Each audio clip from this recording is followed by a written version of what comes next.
Hey, good morning. How y'all doing? It is Well Red Beard. It's a damn fine day to talk about a book, and today we are here for a book review, and it's going to be a good one. I mean, I'm giving this book 4 stars. I have not read a book in a single sitting in a long time. I mean, I just don't normally operate that way. I'll sit down and read for 20, 30 minutes, and then I'll realize I need to fold a load of laundry, or I need to do this, or I need to do that.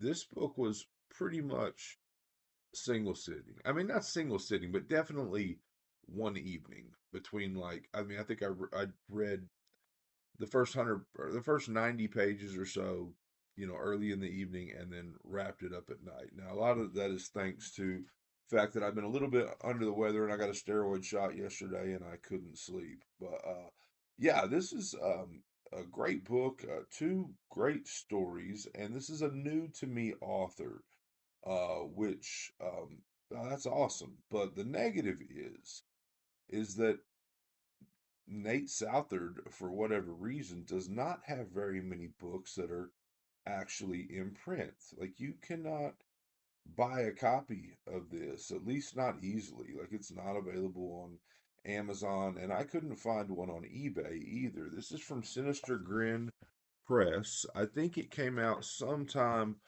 around 2017. Yeah, April of 2017. I mean, I lucked into this. I got a signed copy for Josh.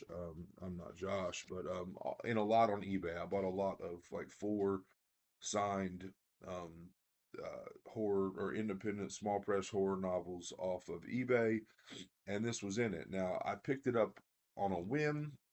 If you follow me, you know that I'm trying to read Infinite Jest, but I have found out that I can only read that in certain completely uninterrupted settings, and I needed, so I had finished up the most recent Carlton Mellick that I was doing, and I needed something to read where, but I couldn't, I didn't have the type of situation to continue on in that other book. So I picked this up on a whim off my shelf. I've got a small stack of stuff I've picked up recently, and this was there. It's fairly thin, 180 pages.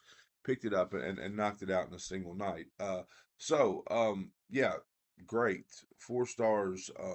Really, really fast and to the point in both stories. The first story, Just Like Hell, is 100 pages, and the second one, Mr. Gray, is roughly 80 pages. But really impressed with Southard's work. To be honest with you, I immediately went out to get more Nate Southard, and excuse me, I determined that I really couldn't. That there's not a lot out there, so or not a lot out there that you can obtain. So, Mr. Southard, if you've got some back copies sitting around and you'd like to send a small time YouTuber some, that would be cool because I like your work. So, Just Like Hell, it is a brutal, brutal story of kidnapping and torture and ultimately revenge. We start in the trunk of a car. We have been bound and gagged and thrown in the trunk of a car. We are a high school football player. We are a very, very good one. We are one of the best running backs in the state. Of course, I enjoyed that element of high school football. I've got a son that is a junior in high school, a football player that's being recruited, small level Division 1 stuff.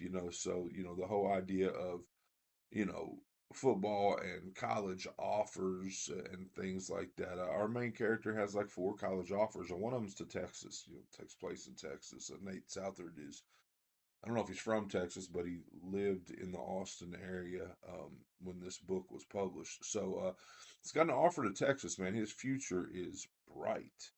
And but he's been kidnapped, and he's been kidnapped by his own teammates. He's been kidnapped by um, the star wide receiver on the team and a couple of big bulking linemen. And they're going to take him out to a cabin. But his lover, his gay lover, they have found out that, God forbid, the teammate on their team that they share, a locker room with is gay. They have found this out, and they are they've kidnapped him and his lover and taken him out to this cabin and tied him to chairs. And you look, you know it's going to be dark and brutal. I mean, this is not just a joke, right? This is not just them hazing, the gay couple. I mean, this is going to get rough. Very Jack Ketchum's The Girl Next Door feel to it without all the buildup. I mean, like I said, we start in the trunk of the car. And that's really, about as far as I want to take that. I already mentioned that, there's, the elements of brutal torture and then there's the elements of revenge. But um I couldn't stop turning the pages. And it's not extreme for extreme's sake, I don't think. Um, but it's rough and some of it is hard to read, just based off the meanness involved in what happens to our characters. So that was Just Like Hell by Nate Southard. I'm 4 stars on that story, and to be honest with you, I thought about a little bit higher. I grade based off of experience. So there are some, you know, horror books that rank really high. There are some notable books that rank really high. It just depends on the experience and the enjoyment I get out of it. And like I said, this one just, the pages just flew. So the second story in here, the second novella is Mr. Gray. And it is a story of possession of a demonic presence that, infects children through their dreams and gets them to enact violence on their family members. And it's a situation where, no one believes them, right? This child is just disturbed. This child needs psychiatric help. This child should journal their feelings and thoughts. And so we're told back and forth between our main character, Ben, who is now in his early 20s. We're told he and another girl who is a survivor of this Mr. Gray, they're going to try to help another child that they believe has the same problem that they have because Mr. Gray will get what he wants and move on to another child. And, you get the feeling that they've been doing this for a while. Like they've been trying to help kids, not unsuccessfully, whether it be just because it's not successful or because the parents think they're a couple crazy young kids and won't let them in the house. And but like I said, it's told back and forth between this present day where we're going to try to help a kid and flashbacks to Ben's journaling about his visits from Mr. Gray and what Mr. Gray makes him do and all that. And ultimately, Ben's past, like I said, it ends horribly. I mean, he is there's a family member of Ben's who has died, and Ben was through Mr. Gray was the cause of that. Now, he's young at the point, so I don't think, I mean, I don't know. It doesn't go into it. Did he do some time in like a juvenile delinquent center? I don't know. But again, he's trying to prevent this from happening to other kids. Now, um, it's dark. It's dark. I mean, I like the aspect of this being a demonic exorcism type story without the priest. Like, these no one believes these young adults who have experienced this. And so, we're doing this really without the help. I mean, don't get me wrong, there are definitely biblical themes to what's going on here, but we're doing this without the help of the church. We're doing this without the help of a priest. And like I said, trying to convince a parent that we can possibly help, that's a challenge.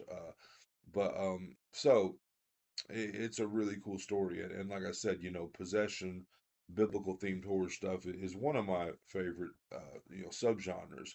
Uh, I mean, so both of these stories just have, there are definite heroes in both stories. Ben from Mr. Gray, Dylan, who is the kidnapped running back from Just Like Hell. They both have definite heroes, but our heroes, um,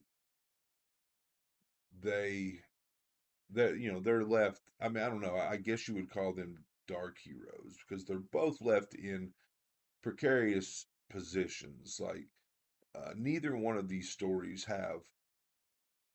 I mean, I think the endings might be as happy as you can expect. I think that the endings, like what we need to happen, happens, but our heroes are not left in a good position in either one of these stories, and I found that cool. I found leaving that aspect of both of them kind of hanging in very similar situations. A situation of loss and really I'm still alive, but what's comes next for me is not going to be very good. Anyway, I dug that. I dug that non-ambiguous, but what's next type endings to both of these stories. So that's it. This is Nate Southard, Just Like Hell, and Mr. Gray. If you see this, you should pick it up. Again, I don't like doing reviews on books that if you like what I say about it, you can't go out and grab it fairly immediately, but such is life. I didn't check, I didn't really check on that when I just grabbed this off the shelf and dove in.